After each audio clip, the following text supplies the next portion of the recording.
এখন স্মার্টফোন চালিয়ে কোনো মজা নাই।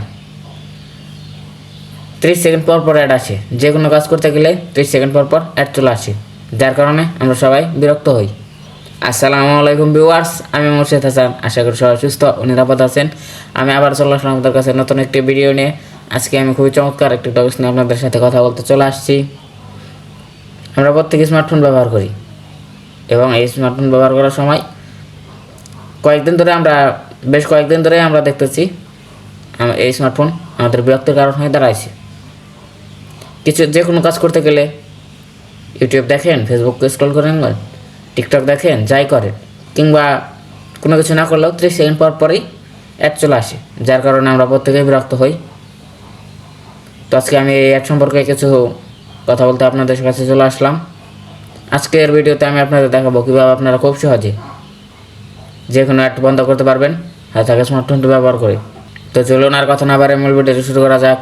আর হ্যাঁ, ভিডিওটি শুরু করার আগে আমি আপনাদের কাছে একটু বলে নিতে চাই, আপনারা যারা আমার চ্যানেল নতুন তার চ্যানেলটি সাবস্ক্রাইব করে রাখতে পারেন এবং ফেসবুক পেজটিতে ফলো দিয়ে রাখতে পারেন। আর যারা অলরেডি এই কাজগুলো করে ফেলেছেন তাদেরকে থ্যাংক ইউ সো মাচ। ভিডিওটা ভালো লাগলে কিন্তু লাইক মাস্ট। তো চলুন আর কথা না বাড়ে মূল ভিডিওটি শুরু করা যাক।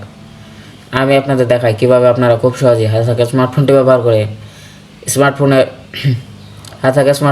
করে স্মার্টফোনে আসা অ্যাডগুলো বন্ধ করবেন। তো আমি সম্পূর্ণ প্রসেসটি দেখাবো আমি আমার স্ক্রিনের মাধ্যমে, আপনারা প্রত্যেকে স্ক্রিনটাকে ফলো করুন। তো আমি আমার স্ক্রিনে চলে আসলাম। তো মোবাইল থেকে অ্যাডগুলো বন্ধ করার জন্য সিম্পলি আপনারা সেটিংস অ্যাপ্লিকেশন যেটা আছে সেটা ওপেন করে নেবেন। তো আমি সিম্পলি আমার সেটিংস অ্যাপটি ওপেন করে নিলাম। তো তারপর এখান থেকে খুঁজে বের করবেন কানেকশন। এটা প্রত্যেক ফোনে থাকে, শুধু আপনাদের খুঁজে বার করতে হবে।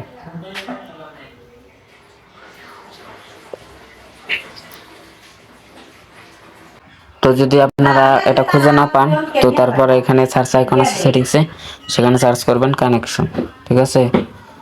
তো এটার পর আসার পর একটা পপআপ শো হবে।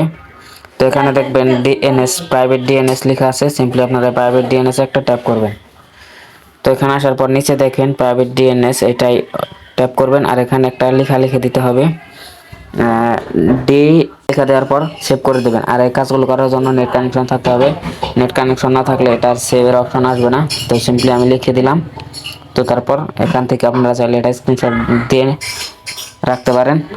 তো আমি এখানে সেভ করে দেব। তো দেখেন আমার কাজ কিন্তু কমপ্লিট। তো এখান থেকে অ্যাড কম আসবে। তো ভিডিওটি কেমন লাগলো সবাই কমেন্টে জানাবেন। এরকম আরও ইন্টারেস্টিং ভিডিও পেতে আমার চ্যানেলটি সাবস্ক্রাইব করে রাখবেন। সবাইকে ধন্যবাদ। আসসালামু আলাইকুম।